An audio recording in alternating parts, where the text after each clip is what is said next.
السلام علیکم ورحمۃ اللہ وبرکاتہ ان الحمد للہ نحمده ونستعینه ونستغفره ونعوذ باللہ من شرور انفسنا ومن سیئات اعمالنا من يهده الله فلا مضل له ومن يضلل فلا هادي له واشهد ان لا اله الا الله وحده لا شريك له واشهد ان محمدا عبده ورسوله اما بعد فان خير الحديث كتاب الله وخير الهدي هدي محمد صلى الله عليه وسلم وشر الامور محدثاتها وكل محدثة بدعة وكل بدعة ضلالة وكل ضلالة في النار اعوذ بالله من الشيطان الرجيم من همزه ونفخه ونفثه يا أيها الذين آمنوا اتقوا الله حق تقاته ولا تموتن إلا وأنتم مسلمون يا أيها الناس اتقوا ربكم الذي خلقكم من نفس واحدة وخلق منها زوجها وبث منهما رجالا كثيرا ونساء واتقوا الله الذي تساءلون به والأرحام إن الله كان عليكم رقيبا يا أيها الذين آمنوا اتقوا الله وقولوا قولا سديدا يصلح لكم أعمالكم ويغفر لكم ذنوبكم ومن يطع الله ورسوله فقد فاز فوزا عظيما حمد و ثنا اللہ رب العزت کے لیے ہے اور درود و سلام ہو محمد رسول اللہ صلی اللہ علیہ وسلم پر۔ محترم بھائیوں، سورہ اعلیٰ کے آخر میں ہے کہ اللہ نے فرمایا قد افلح من تزکا، یقیناً کامیاب ہو چکا ہے وہ بندہ جس نے اپنا تزکیہ نفس کر لیا، وذکر اسم ربہ فصلی، اور اپنے رب کے نام کو یاد کیا، فصلی پھر نماز پڑھی، فرمایا بل تؤثرون الحیات الدنیا، بلکہ تم دنیا کی زندگی کو ترجیح دیتے ہو، والآخرۃ خیر وابقی، اور آخرت جو ہے وہ ہمیشہ باقی رہنے والی ہے اور بہتر ہے۔ ان ھذا لفی الصحف الاولی صحف ابراہیم و موسیٰ، یہ بات کہ آخرت ہمیشہ سے بہتر ہے اور باقی رہنے والی ہے پہلی صحیفوں میں بھی ہے، ابراہیم علیہ السلام کے صحیفے اور موسیٰ علیہ السلام کے صحیفے میں بھی۔ یہ سورہ اعلیٰ وہ سورہ ہے جس کی نبی صلی اللہ علیہ وسلم جمعے کی آخری 2 رکعتوں میں سے پہلی رکعت میں سورہ اعلیٰ پڑھتے تھے اور دوسری رکعت میں سورہ غاشیہ کی تلاوت کیا کرتے تھے۔ تو اللہ نے فرمایا کہ قد افلح من تزکا، وہ بندہ کامیاب ہو گیا جس نے اپنا تزکیہ نفس کر لیا، اپنے نفس کو پاک کر لیا۔ میرے بھائیوں، جب ہم قرآن و حدیث پر غور کرتے ہیں تو قرآن اور حدیث کے اندر نفس کی 4 اقسام آئی ہیں، 4 اقسام۔ ایک نفس ہے امارہ، یہ وہ نفس ہے جو بندے کو برائی کا حکم دیتا ہے، برائی کو اس کے لیے مزین کر کے خوبصورت کر کے پیش کرتا ہے۔ اللہ تعالیٰ نے سورہ یوسف کے اندر اس کا ذکر کیا کہ ان النفس لامارۃ بالسوء الا ما رحم ربی، یہ نفس جو ہے امارہ، یہ تو برائی کا حکم دیتا ہے، ہاں جس پر میرا رب رحم کرے۔ سورہ مائدہ کے اندر اللہ تعالیٰ نے بیان کیا ہے کہ آدم علیہ السلام کے جو 2 بیٹے تھے حابیل اور قابیل، ان میں سے قابیل کے بارے میں بیان کیا فطوعت لہ نفسہ قتل اخیہ، اس کے نفس نے اپنے بھائی کا قتل کرنا اس کے لیے مزین کر کے پیش کر دیا۔ یعنی یہ جو نفس امارہ ہے بندے کو برائی کے لیے ابھارتا ہے۔ ایک دوسرا نفس ہے وہ نفس لوامہ ہے، جو بندہ نیکی کم کرے تو اسے جھڑکتا ہے، نیکی پر ابھارتا ہے، گناہ ہو جائے تو اسے ملامت کرتا ہے، یہ نفس بڑا ہی پاکیزہ ہے، بڑا ہی پاکیزہ ہے۔ یہ وہی بات ہے جس کو عموماً ہماری زبان کے اندر ضمیر کہا جاتا ہے، یعنی فلاں بندے کا ضمیر تو مر گیا ہے، یعنی اسے اب نیکی اور برائی کی کوئی پرواہ نہیں ہوتی، یعنی اسے آپ اچھا کہیں برا کہیں اسے کوئی فکر ہی نہیں۔ نفس لوامہ جو ہے یہ بندے کو برائی پر ملامت کرتا ہے، نیکی کم کرنے پر جھڑکتا ہے، نیکی پر ابھارتا ہے، بڑا ہی پسندیدہ نفس ہے۔ اللہ تعالیٰ نے قرآن مجید کے اندر اس نفس کی قسم کھائی ہے، وَلَا أُقْسِمُ بِالنَّفْسِ اللَّوَّامَةِ، کہ میں نفس لوامہ کی قسم کھاتا ہوں۔ جو بندہ اس ضمیر پر نفس لوامہ کی بات کو سنتا ہے اور نیکی کے راستے پر چل نکلتا ہے تو اس کا نفس مطمئنہ بن جاتا ہے، لیکن اگر وہ اس ضمیر کی آواز کو نہ سنے، گناہ ہو جانے پر توبہ کے راستے پر نہ چلے اور نیکی کو اختیار نہ کرے، بلکہ اس آواز کو دبا دے اور نفس امارہ پر چلتا ہے تو اس کا نفس خبیثہ بن جاتا ہے، جس کا ذکر حدیث کے اندر آتا ہے کہ جب موت کے فرشتے اس بندے کے پاس آتے ہیں تو آ کر اسے کہتے ہیں کہ اے خبیث روح نکل، تمہارے لیے فلاں فلاں عذابات ہیں، یہ پیپ ہے، یہ گند ہے، آگ کا عذاب ہے۔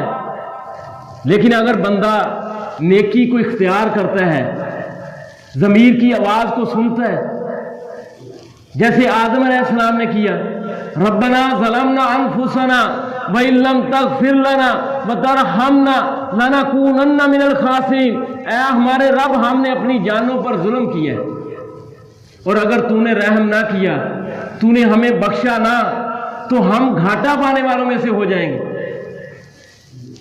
اگر بندہ نیکی کے راستے پر چلنا شروع کر دے، توبہ کے راستے کو اختیار کر لے، تو اس کا نفس مطمئنہ بن جاتا ہے، جس کا ذکر اللہ تعالیٰ نے سورہ فجر میں کیا ہے، یا ایتھا النفس المطمئنہ، اے اطمینان پانے والی روح، ارجعی الی ربک راضیۃ مرضیہ فادخلی فی عبادی وادخلی جنتی، کہ تو لوٹ جا اپنے رب کی طرف اس حال میں کہ تو اس سے راضی، وہ تجھ سے راضی۔ یہ چار نفس بنتے ہیں اور اللہ نے فرمایا کہ قد افلح من تزکا، یقیناً وہ بندہ کامیاب ہو چکا ہے کہ جس نے اپنے نفس کو پاک کر لیا۔ یہ نہیں کہا کہ کامیاب ہو جائے گا، یعنی آپ دیکھیں کہ ہم نے صبح فجر کی نماز پڑھی ہے، یہ بات یقینی ہے، لیکن عصر کی پڑھیں گے یا نہیں پڑھیں گے یہ بات یقینی نہیں ہے، لیکن یہ بات یقین ہے کہ فجر کی نماز ہم نے پڑھی ہے تو اللہ نے کیا فرمایا، قد افلح، یقیناً کامیاب ہو چکا، یہ نہیں کہ ہو جائے گا۔ وہ بندہ جس نے اپنا تزکیہ نفس کر لیا، اپنے نفس کو پاک کر لیا، اور پھر آپ دیکھیں کوئی قابل اعتماد بندہ آپ کے پاس آئے اور آپ کو یہ یقین دلائے کہ یہ کام کرو گے تو تم کامیاب ہو گئے، ہو جاؤ گے نہیں، اور پھر وہ قسمیں اٹھائے تو آپ یقیناً اس کی بات پر اعتماد کریں گے، اس کی بات کو مانیں گے۔ لیکن اللہ رب العزت جس کے بارے میں اللہ کا فرمان ہے وَمَنْ أَصْدَقُ مِنَ اللَّهِ قِيلًا، اللہ سے بات کے لحاظ سے کون سچا ہے؟ سب سے زیادہ سچا اللہ تعالیٰ بات کے اعتبار سے۔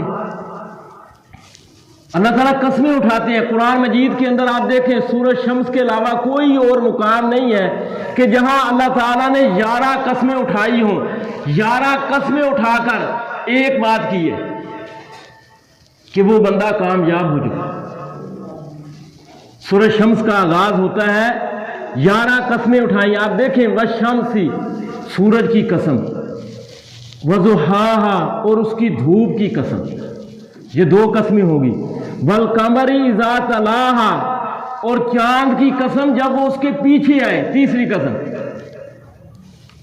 والنہاری اذا جلاہا، اور چوتھی قسم دن کی قسم جب وہ اس سورج کو ظاہر کر دے، اس کو جلوہ دے، بخش دے، پانچویں قسم واللیل اذا یغشاہا، اور رات کی قسم جب وہ سورج کو ڈھانپ لے، والسماء، اور آسمان کی قسم چھٹی جے، وما بناہا، اور ساتویں اس ذات کی جس نے اس آسمان کو بنایا ہے، والارض، آٹھویں قسم زمین کی، اور زمین کی قسم وما طحاہا، اور اس ذات کی جس نے زمین کو بچھایا ہے، یہ 9 قسمیں ہوگی، والنفس، اور 10ویں اس نفس کی قسم، اور 11ویں وما سواہا، اور اس ذات کی جس نے اس کو ٹھیک اور درست طریقے سے بنایا، فَأَلْهَمَهَا فَجُورَهَا وَتَقْوَاهَا، اس ذات نے اس نفس کو اس کا فجور اور اس کا تقوی دونوں الہام کر دیے ہیں۔ قد افلح من زکاہا، یقیناً کامیاب ہو چکا وہ بندہ جس نے اپنا تزکیہ کر لیا۔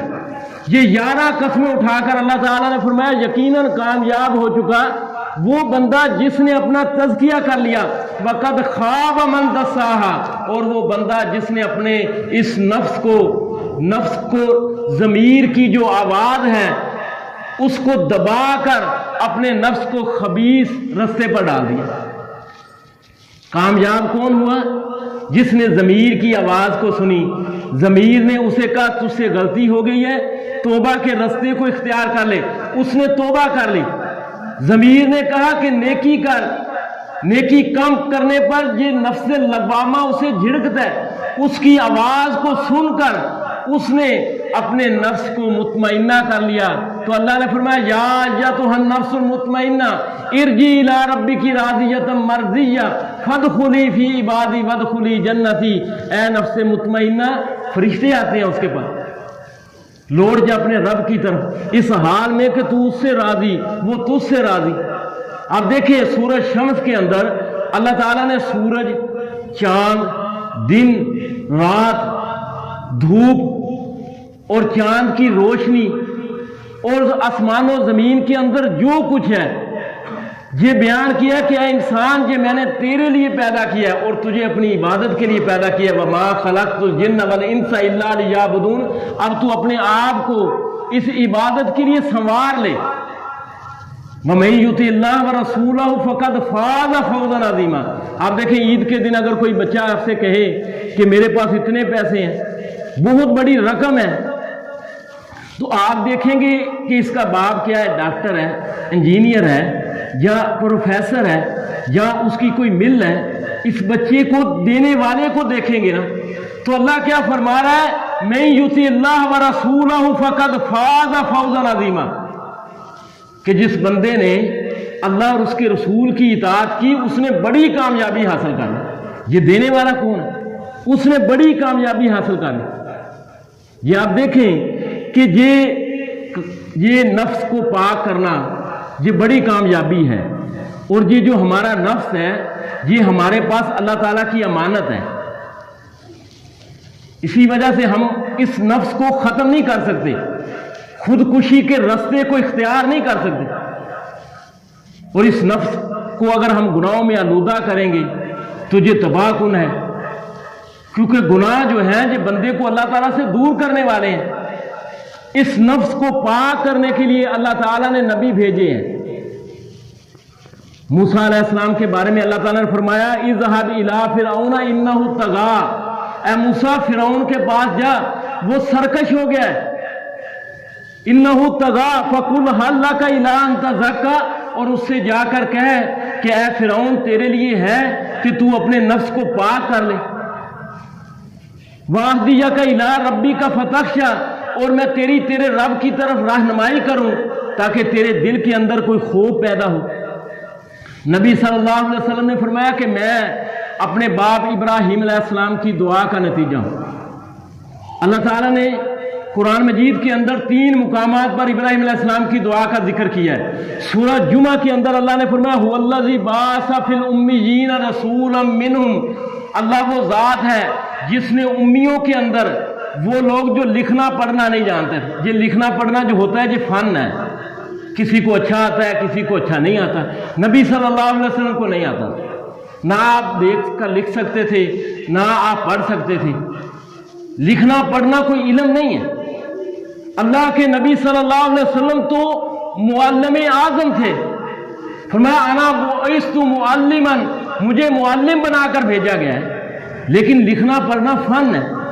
اسی وجہ سے بدر کے جو قیدی تھے مشرکین، ان کی رہائی کے لیے یہی کہا گیا کہ یہ فن تم ہمیں ہمارے بچوں کو دے دو گے تو ہم تمہیں آزادی دے دیں گے۔ لکھنا پڑھنا کوئی علم نہیں ہے، لیکن یہ فن اللہ کے نبی صلی اللہ علیہ وسلم کو پاس نہیں تھا۔ اور یہ آپ کی عظمت ہے کہ جس نبی کے پاس، جس بندے کے پاس یہ فن نہیں ہے، اس نے ایسا کلام پیش کیا ہے جس کا آج تک روئے زمین والے مقابلہ نہیں کر سکتے۔ اللہ نے فرمایا هو الذی بعث فی الامیین رسولا منہ، اللہ وہ ذات ہے جس نے امیوں کے اندر ایک رسول بھیجا۔ وہ کیا کرتا ہے؟ یتلو علیہم آیاتہ، وہ ان پر ان قرآن کی آیتیں کی تلاوت کرتا ہے، ویزکیہم، اور ان کا تزکیہ کرتا ہے، ویعلمہم الکتاب والحکمہ، اور انہیں کتاب و حکمت کی تعلیم دیتا ہے، وَإِن كَانُوا مِن قَبْلُ لَفِي ضَلَالٍ مُبِينٍ، حالانکہ وہ اس سے پہلے کھلی گمراہی میں۔ اللہ تعالیٰ نے نبیوں کو انسانوں کے پاس بھیجا ہے یہ نفس کا تزکیہ کرنے کے لیے۔ اور پھر آپ دیکھیں یہ کوئی معمولی بات نہیں ہے، لیکن اس نفس کو پاک کرنے کے کچھ قاعدے ہیں جو نبیوں نے ہمیں دی ہے۔ ورنہ آپ دیکھ لیں عیسائیوں کے بارے میں قرآن ہی کہتا ہے کہ رہبانیتاً ابتدعوها ما فرضناها علیک، کہ رہبانیت، دنیا کو چھوڑ کر جنگل کا راستہ اختیار کرنا اور وہاں کوئی کٹیا بنا کر اس کے اندر بیٹھ کر اللہ اللہ کرنا، یہ نبیوں نے تعلیم نہیں دی۔ اللہ کے نبی کا فرمان ہے کہ النکاح من سنتی، نکاح میری سنت ہے، فمن راغب عن سنتی فلیس منی، جس نے میری اس سنت سے منہ پھیرا اس کا مجھ سے کوئی تعلق نہیں۔ دنیا میں رہ کر نبی کے راستے پر چلنا یہ کامیابی ہے۔ یہ قواعد جو ہیں یہ نبیوں نے دیے ہیں۔ ورنہ آپ یورپ کو دیکھ لیں، ایک وقت تھا کہ لوگ اس نفس کو پاک کرنے کے چکر میں چلے تو لوگوں نے نہانا چھوڑ دیا۔ جو جتنا زیادہ گندا رہتا تھا اس کو لوگ اتنا ہی زیادہ اللہ کے قریب سمجھتے تھے۔ آج بھی ہمارے ہاں ہے، نماز نہیں پڑھنی، روزہ نہیں رکھنا، قرآن جی کی تلاوت نہیں کرنی، بس گندے کپڑے پہن کر موٹا سا بستر اٹھا کر وہ لوگ اسے ملنگ کہتے ہیں۔ لیکن اس نفس کو تزکیہ پاک کرنا یہ انبیاء نے کچھ قاعدے بیان کیے۔ صحیح بخاری اور صحیح مسلم کے اندر ایک روایت ہے کہ نبی صلی اللہ علیہ وسلم کے صحابی عمر بن عاص رضی اللہ تعالیٰ عنہ یہ نبی صلی اللہ علیہ وسلم کے پاس شکایت لے کر آئے۔ شکایت کس کی؟ اپنے بیٹے کی لے کر آئے۔ آ کر کہنے لگے اللہ کے نبی صلی اللہ علیہ وسلم، میرا بیٹا عبداللہ، میں نے اس کی عرب کے اشراف میں شادی کی ہے، اونچے گھرانے میں۔ آج 15 دن ہو گئے ہیں شادی کو، میں اپنی بہو کے پاس جاتا ہوں اور اپنی بہو سے یہ پوچھتا ہوں کہ عبداللہ کا تمہارے ساتھ کیسا رویہ ہے، تو میری بہو مجھ سے کہتی ہے کہ تیرا جو بیٹا ہے بڑا نیک ہے، لیکن آج تک میرے بستر پر سویا نہیں ہے۔ 15 دن ہو گئے۔ نبی صلی اللہ علیہ وسلم نے عبداللہ کو بلایا۔ آپ نے فرمایا عبداللہ، مجھے یہ تیرے بارے میں بات پہنچی ہے کہ تو دن کو روزے رکھتا ہے، رات کو اللہ کے آگے کھڑا ہو کر قیام کرتا ہے ساری رات۔ عبداللہ نے کہا ہاں اے اللہ کے نبی صلی اللہ علیہ وسلم ایسا ہی ہے۔ آپ نے فرمایا ایسا نہ کر، اِنَّ لِرَبِّكَ عَلَيْكَ حَقًّا، تیرے رب کا بھی تجھ پر حق ہے، تیری بیوی کا بھی تجھ پر حق ہے، تیرے نفس کا بھی تجھ پر حق ہے، ہر حق والے کو اس کا حق دے۔ پھر اللہ کے نبی صلی اللہ علیہ وسلم نے فرمایا کہ روزے رکھنے ہیں تو ہر مہینے 3 روزے رکھ۔ عبداللہ نے کہا اللہ کے نبی صلی اللہ علیہ وسلم میں اس سے زیادہ کی طاقت رکھتا ہوں۔ آپ نے فرمایا کہ اگر زیادہ رکھنا ہے 5 رکھ لے، 7 رکھ لے، 9 رکھ لے۔ اس نے کہا اللہ کے نبی صلی اللہ علیہ وسلم میں اس سے بھی زیادہ کی طاقت رکھتا ہوں۔ آپ نے فرمایا کہ اگر روزہ رکھنا ہے تو میرے بھائی داؤد علیہ السلام جیسا روزہ رکھ۔ داؤد علیہ السلام ایک دن روزہ رکھتے تھے، ایک دن روزہ چھوڑتے تھے۔ نبی صلی اللہ علیہ وسلم نے فرمایا کہ وہ اللہ کی بارگاہ میں قیام بھی کرتے تھے، لیکن جب میدان جنگ میں اللہ کے دشمنوں کے ساتھ میدان جہاد میں ان کا واسطہ پڑتا تھا تو میدان جنگ کو چھوڑ کر بھاگتے نہیں تھے۔ اب یہ حدیث جو صحیح بخاری کے اندر ہے، صحیح مسلم کے اندر بھی ہے، یہ ہمیں غور و فکر اور سوچنے پر آمادہ کرتی ہے۔ کیوں کہ آپ دیکھیں کتنی پیاری بات ہے کہ ساری رات قیام کرتا ہے، روزانہ روزے رکھتا ہے، لیکن یہ حدیث ہمیں بیان کر رہی ہے کہ نفس کو پاک کرنے کے لیے اس کا تعلق ہماری ذاتی پسند ناپسند سے نہیں ہے۔ نفس کو پاک کرنے کا وہ قاعدہ اور وہ طریقہ جو اللہ کے نبی صلی اللہ علیہ وسلم سے ثابت ہوگا وہی قابل قبول ہوگا، ورنہ قبول نہیں۔ دوسرا قاعدہ کیا ہے کہ ہمارے دین کے اندر اعتدال ہے۔ اللہ کے نبی نے فرمایا کہ تیرے رب کا بھی تجھ پر حق ہے، تیری بیوی کا بھی تجھ پر حق ہے، تیرے نفس کا بھی تجھ پر حق ہے۔ ہر حق والے کو اس کا حق دے، ورنہ لوگوں نے دیکھا رہبانیت اختیار کر لی، جنگلوں کا راستہ اختیار کر لیا، اس وجہ سے کہ اللہ تعالیٰ اس سے راضی ہوتا ہے۔ عیسائیوں کا پادری اونچا آج بھی شادی نہیں کرتا، کیوں؟ ہم اس جھنجٹ میں نہیں پڑے۔ تیسرا قاعدہ اللہ کے نبی صلی اللہ علیہ وسلم نے فرمایا کہ بندے کی ایسی عبادت جو اسے کمزور کر دے۔ داؤد علیہ السلام ایک دن روزہ رکھتے تھے، ایک دن روزہ چھوڑتے تھے، لیکن جب اللہ کے راستے میں جہاد کرتے تھے تو پیٹھ پھیر کر نہیں بھاگتے تھے۔ بندے کی ایسی عبادت جو اسے کمزور کر دے وہ شریعت کے اندر جائز نہیں ہے۔ روزہ رکھنے کا مقصد کیا ہے؟ یا ایھا الذین آمنوا کتب علیکم الصیام کما کتب علی الذین من قبلکم لعلکم تتقون، تاکہ تم متقی بن جاؤ۔ روزے کا مقصد بندے مارنا نہیں ہے۔ اسی وجہ سے اگر ایک بندے کو یہ خوف ہو کہ میں بیمار ہوں، میں روزہ رکھوں گا میری جان چلے جائے گی، تو یہ عبادت قابل قبول نہیں ہے۔ تو تزکیہ نفس کے کچھ قاعدے ہیں، اللہ کے نبی صلی اللہ علیہ وسلم نے ہمیں بیان کیے۔ پہلا قاعدہ تزکیہ نفس کا کیا ہے؟ توحید ہے۔ توحید کے بغیر تزکیہ نفس کا تصور ہی نہیں ہے۔ ایک بندہ جو ہے وہ اللہ کے ساتھ شرک کرتا ہے اور ایسا گناہ کا ارتکاب کرتا ہے جس کے بارے میں اللہ نے فرمایا ان اللہ لا یغفر ان یشرک بہ ویغفر ما دون ذلک لمن یشاء، اللہ یہ معاف نہیں کرے گا کہ اس کے ساتھ شرک کیا جائے، اس کے سوا جو چاہے گا معاف کر دے۔ لیکن تزکیہ نفس کے بارے میں اللہ فرما رہا ہے قد افلح، وہ بندہ تو کامیاب ہو چکا ہے۔ ومن زحزح عن النار وادخل الجنۃ فقد فاز، جو جہنم سے بچا لیا گیا، جنت میں داخل کر دیا گیا، وہ کامیاب ہے۔ لیکن شرک کرنے والے کے بارے میں تو اللہ کا قرآن کہتا ہے انہ من یشرک باللہ فقد حرم اللہ علیہ الجنۃ، وہ بندہ جو اللہ کے ساتھ شرک کرتا ہے اس پر تو اللہ نے آگ کو جنت کو حرام کر دیا۔ ومأواہ النار، اس کا ٹھکانہ تو آگ ہے۔ یعنی ایک بندہ جو توحید پر نہیں ہے اس کے لیے کامیابی ہے ہی نہیں۔ الذین آمنوا ولم یلبسوا ایمانہم بظلم اولئک لہم الامن، اللہ نے فرمایا کہ جو لوگ ایمان لائے اور انہوں نے اپنے ایمان کے اندر ظلم کو خلط ملط کیا، صحابہ پریشان ہو گئے کہ ہم میں سے ایک بندہ جو کلمہ پڑھتا ہے کسی نہ کسی کے ساتھ کوئی زیادتی کر جاتا ہے، تو اللہ نے فرمایا جو لوگ ایمان لائے اور اپنے ایمان کے اندر ظلم کو خلط ملط نہیں کیا، اولئک لہم الامن، ان کے لیے امن ہے، ان کے لیے ہدایت ہے۔ اللہ کے نبی نے فرمایا کہ جہاں ظلم سے مراد وہ ہے جو ایک صالح بندے لقمان نے اپنے بیٹے سے کہا تھا انہ ظلم انہ من یشرک باللہ فقد، یعنی یہ شرک ظلم عظیم ہے۔ جو شرک کرتا ہے وہ ظلم عظیم کا شکار ہے۔ ایک بندہ جو تزکیہ کا راستہ اختیار کرنا چاہتا ہے اور یہ ہماری ضرورت ہے، اس کے بغیر نجات ہے ہی نہیں، تو اس کے لیے ضروری ہے کہ وہ توحید کے رستے پر آ جائے۔ دوسرا یہ ہے کہ تزکیہ نفس کے رستے پر چلنے والے کے لیے کہ وہ دعا کرے، کیونکہ یہ اللہ تعالیٰ توفیق دیتا ہے، دعائیں کرے۔ اللہم انی اسألک الہدی والتقی والعفاف والغنی، اے اللہ میں تجھ سے تقوی کی ہدایت کی، پاک دامنی کا سخی پن کا سوال کرتا ہوں۔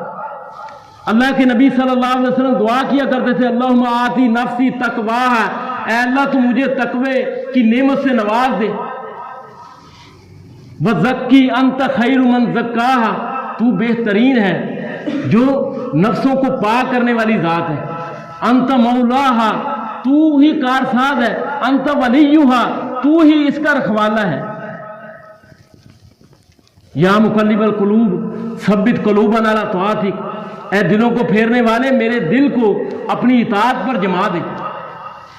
یعنی یہ ایک تزکیہ نفس کا رستہ اختیار کرنے والے کے لیے یہ ضروری ہے کہ وہ دعائیں کرے۔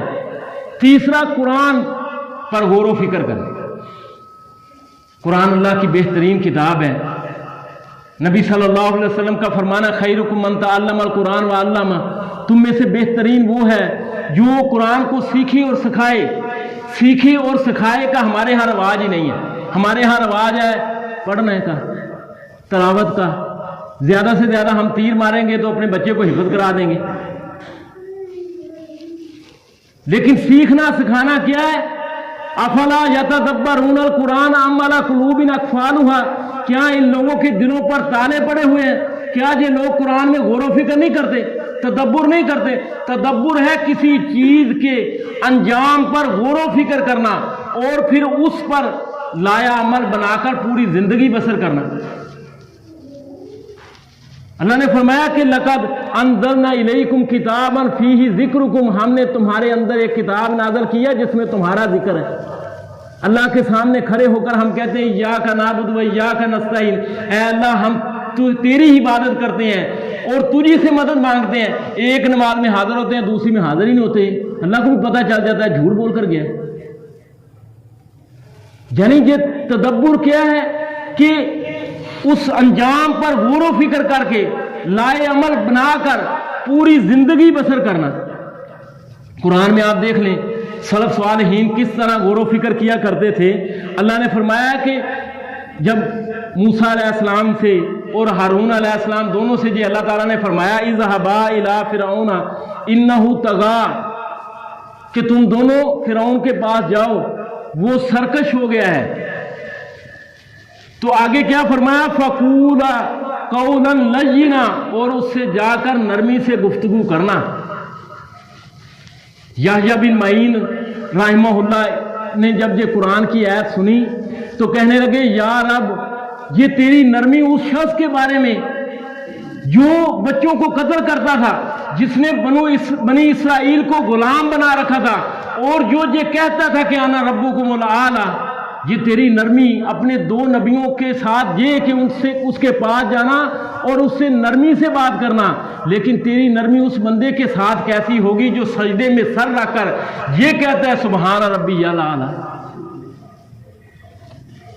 اور آپ دیکھیں آج تک ہمارے ہم بھائیوں کی باتیں کرتے ہیں نا کہ بھائیوں کے خون کے اندر تو وفا نہیں رہی، یعنی اگر خون کے اس رشتے میں وفا ہوتی تو یوسف علیہ السلام کو اس کے بھائی کنویں میں دھکا تو نہ دیتے، لیکن یہ قرآن ہی بیان کر رہا ہے کہ آج تک تاریخ میں کوئی ایسا بھائی نہیں آپ کو ملے گا اور نہ ہے کہ جس نے اپنے بھائی کے لیے نبوت اللہ تعالیٰ سے مانگی۔ موسیٰ علیہ السلام نے اللہ تعالیٰ سے کہا کہ اے اللہ ہارون کو میرا وزیر بنا دے، میرے معاملات میں شریک بنا دے تاکہ ہم تیری تسبیح کریں۔ اور یہ فرعون کے بارے میں اللہ تعالیٰ نے بیان کیا حتی اذا ادرکہ الغرق، کہ جب یہ ظالم ڈوبنے لگا تھا تو یہ اس نے کیا کہا آمنت انہ لا الہ الا الذی آمنت بہ بنو اسرائیل، کہ میں اس ذات پر ایمان لے آیا جس کا کوئی شریک نہیں اور جس پر بنو اسرائیل ایمان لائے ہیں۔ لیکن اس کی توبہ قبول کیوں نہیں ہوئی؟ آگے اللہ تعالیٰ نے بیان کیا علم وقد عصیت، حالانکہ اس سے پہلے تو نافرمانی کرتا رہے۔